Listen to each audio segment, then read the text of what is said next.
What's up, book team? February was a strange month for me because books I thought I would not finish, I actually finished. Books I thought I would have finished halfway through, I'm still feel like I'm just stuck on them, and I feel like I'm never getting past this middle part of them. Um, Overall, I've enjoyed my reads for the most part. Cradle Lake was a bit of a disappointment. Well, it was a disappointment about three-fourths way through. Anything before that, loved, but that last one-fourth of that book was really hard to get through. I was able to finish The Hunger of the Gods this month, which I was not expecting to do. That turned out to be a really good read. So, hey, super happy about that. Super happy about that. So let's go ahead and let's get into that specific book. So, like I said, second book finished, The Hunger of the Gods. One more book in this series to go.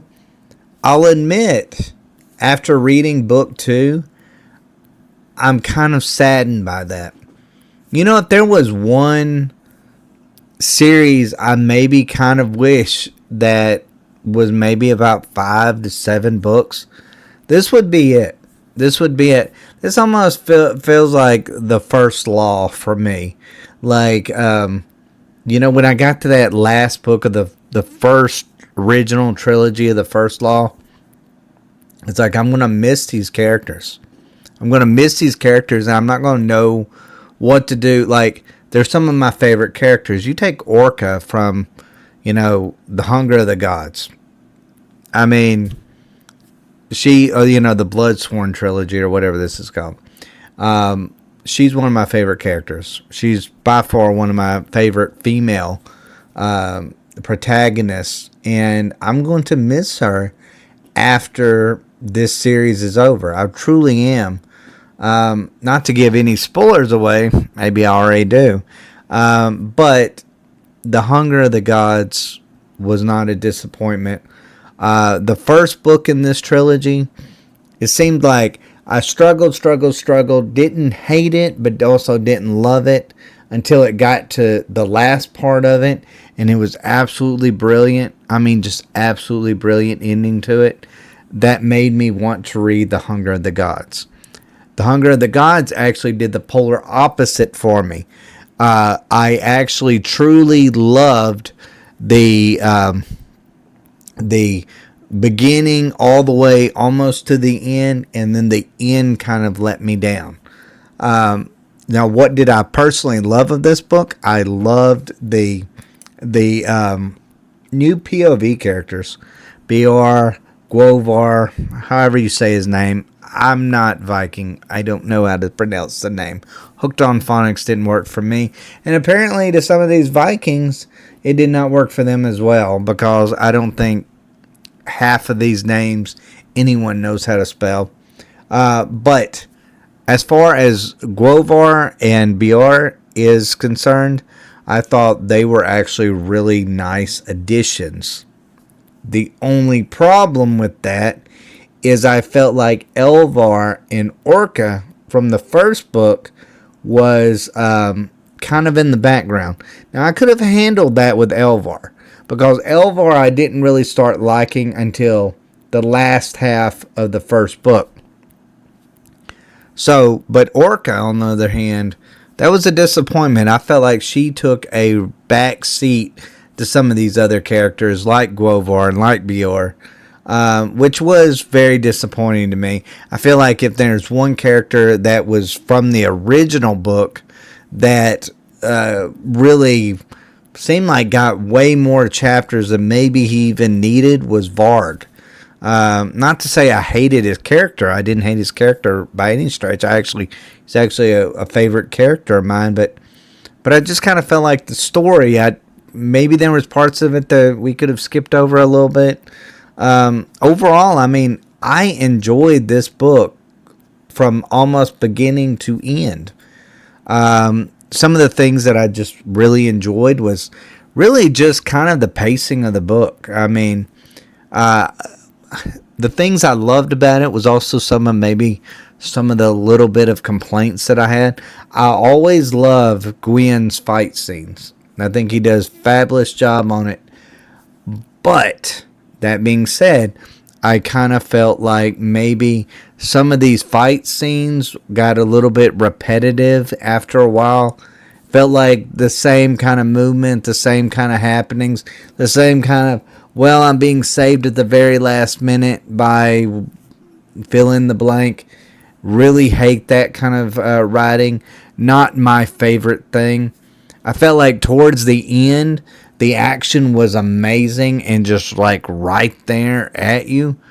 But then at the same time, there was parts of it that I really had a hard time visualizing.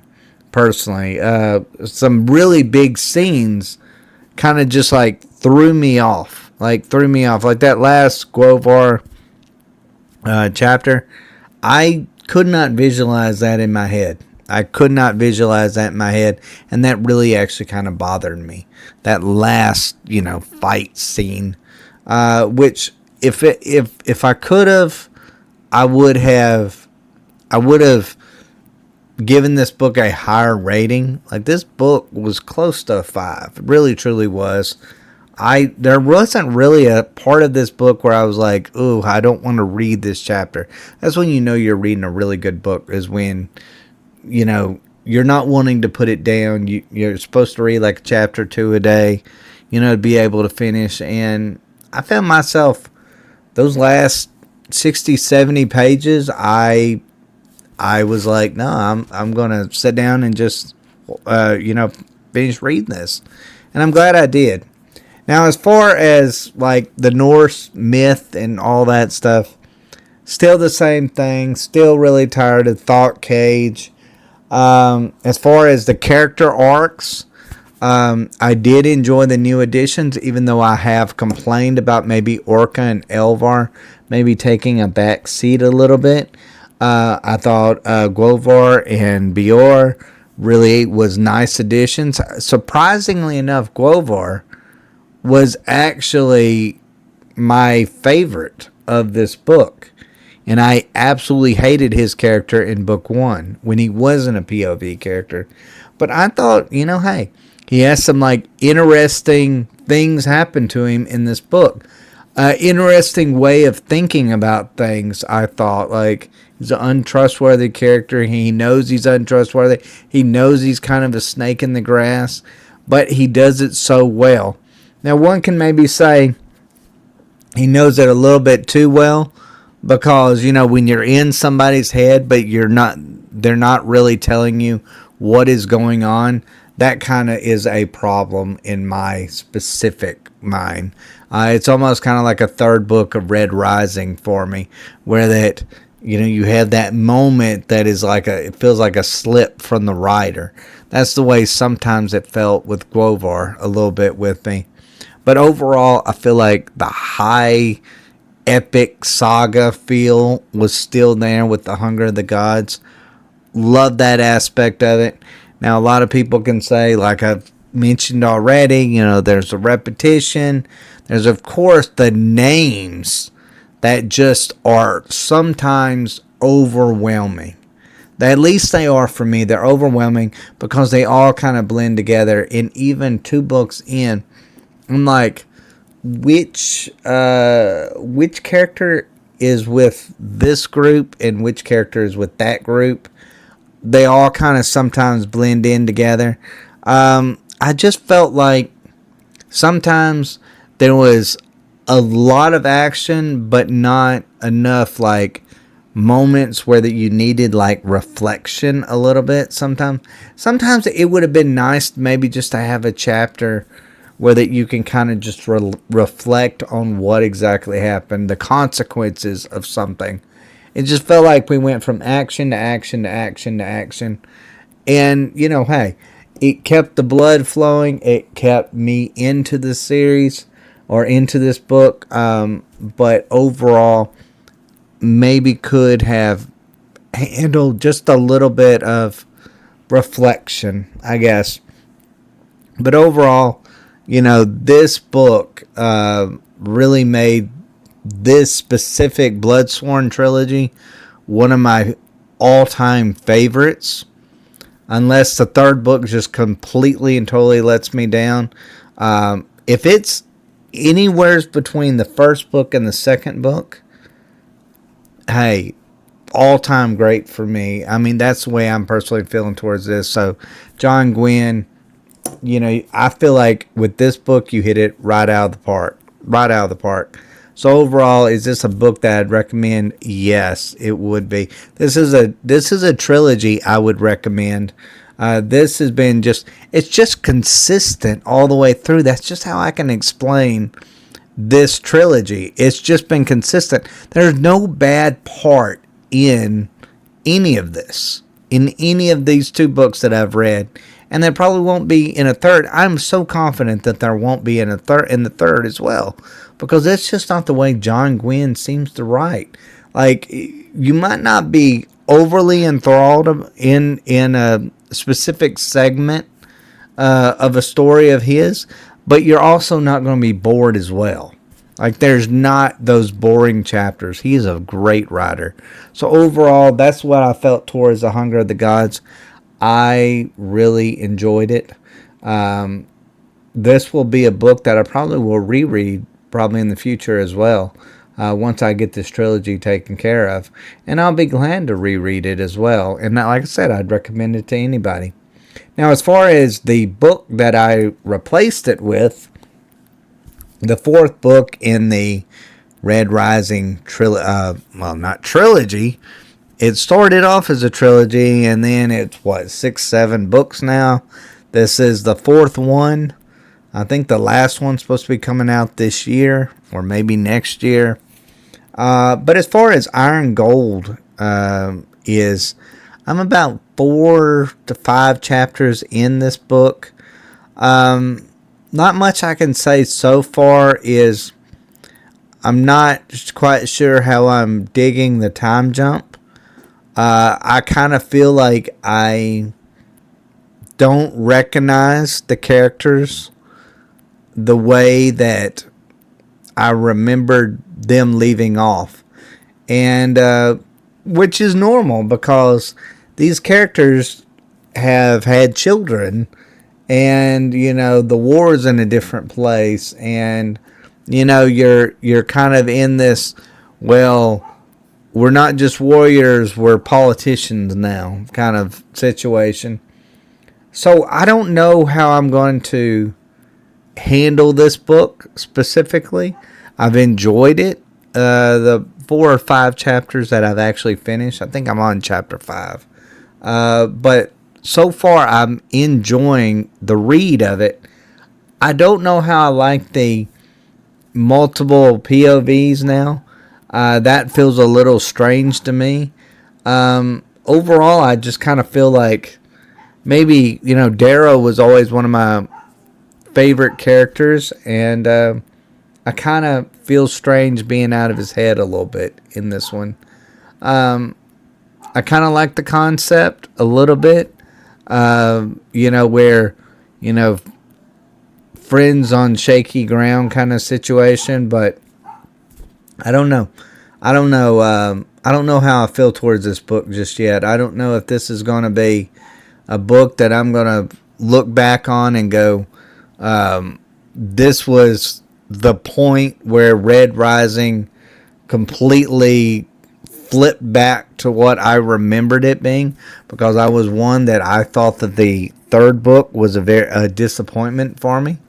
There was that slip at the very end in that first person view, where that we were supposed to be in Darrow's head, but we weren't hearing his thoughts.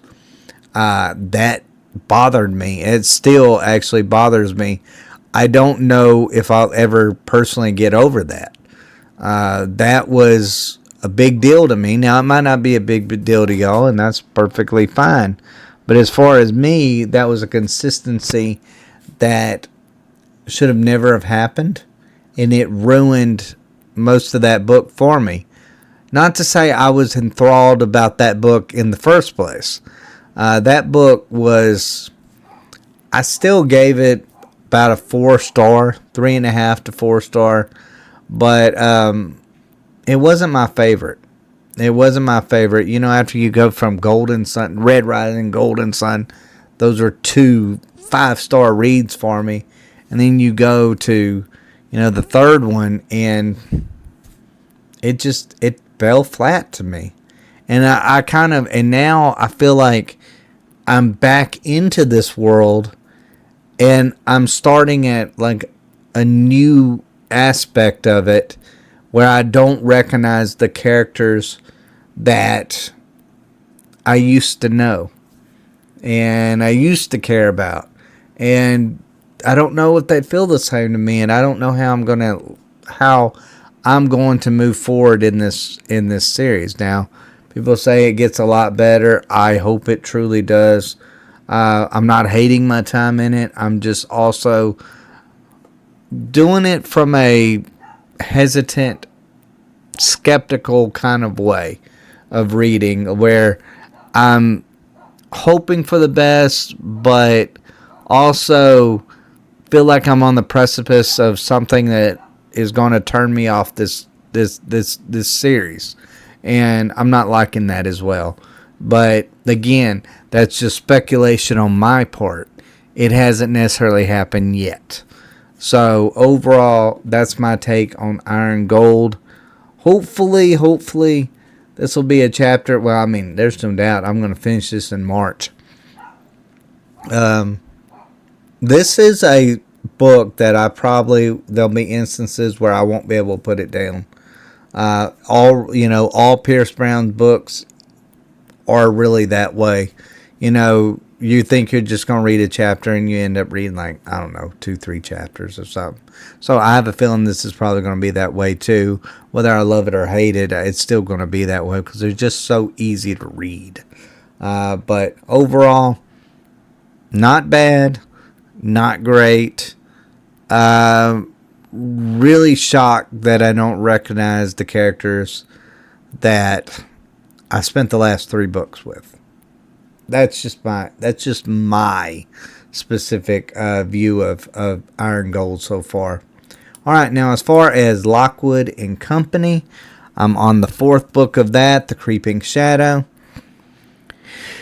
Where do I stand on this book? I love this series. I will say this is an all-time favorite series for me. 4 books in, the 4th book hasn't changed that. That being said, the 4th book really, to me, struggles more than some of the previous ones. And the reason why that is for me, and it's just specifically me, is because the main character is not being a part of the main trio that I'm accustomed to. I don't know if I like the direction, the way the end of the 3rd book ended. I definitely did not really enjoy the 4th book starting off. It's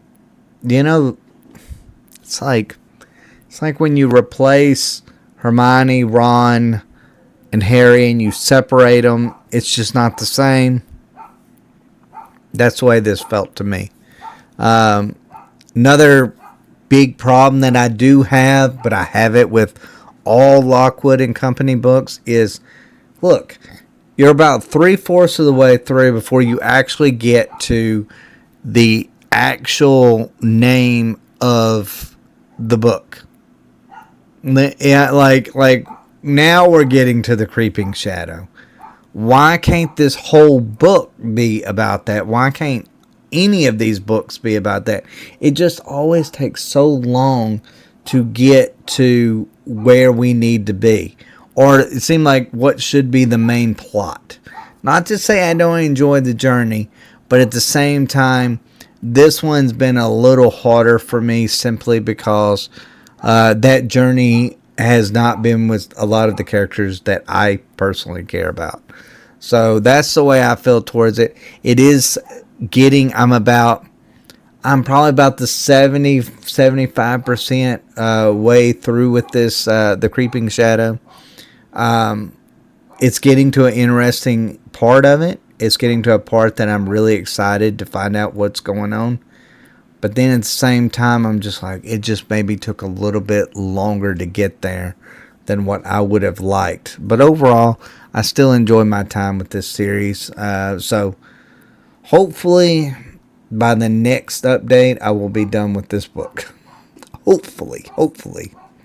Now, as far as a book that I don't hate, but I don't love all at the same time, and I feel like with this book, I read it and I read it and I read it, and I look at the page count and I feel like I'm just spinning my wheels. I'm not hating my time with this book. This book is very Pratchett-like. Very Pratchett-like. It's funny. It has moments where I actually do laugh out loud, and I do enjoy my time in this world. I will be picking up this author. This book makes anything else, I will be picking it up. I would recommend this book to anyone. I don't care how it ends from this point. This book does have moments that is a nice, fun read. Truly is. That being said, I feel bogged down in this book so bad because I feel like the chapters are really short in it, and I feel like I get done with the chapter and I really haven't spent very much time on something. It just feels like a lot is always going on. There maybe isn't, again, this is another book where there's no time for reflection a little bit. We just go from one funny scene to another funny scene to another funny scene to another, and I'm just kind of like, maybe do a little bit of world building would have been nice.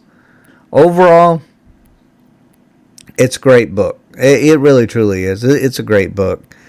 Like I said, I just feel like I read and I read and I read and then I look at the page count. I'm like, I haven't done anything. I haven't even made a dent in it. I should have been done with this book 2 weeks ago.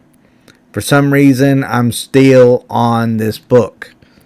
And it's one of those books that I don't hate to read, but I also don't love to read as well. It's not one of those that I'm sitting there waiting, as soon as I wake up, I'm wanting to pick this book up. It takes me a little bit to want to do it. Why? I have no idea. I've enjoyed my time. I love these characters in it. I hope to see this world in a future book. I really, truly do. I hope to see this world in a future book. But as of right now, I do feel really bogged down into it. I talk about another book that I feel a little bit bogged down into, and that is The Butcher's Masquerade by Matt Dinniman, Dungeon Crawler Carl. This is another book. Excuse me.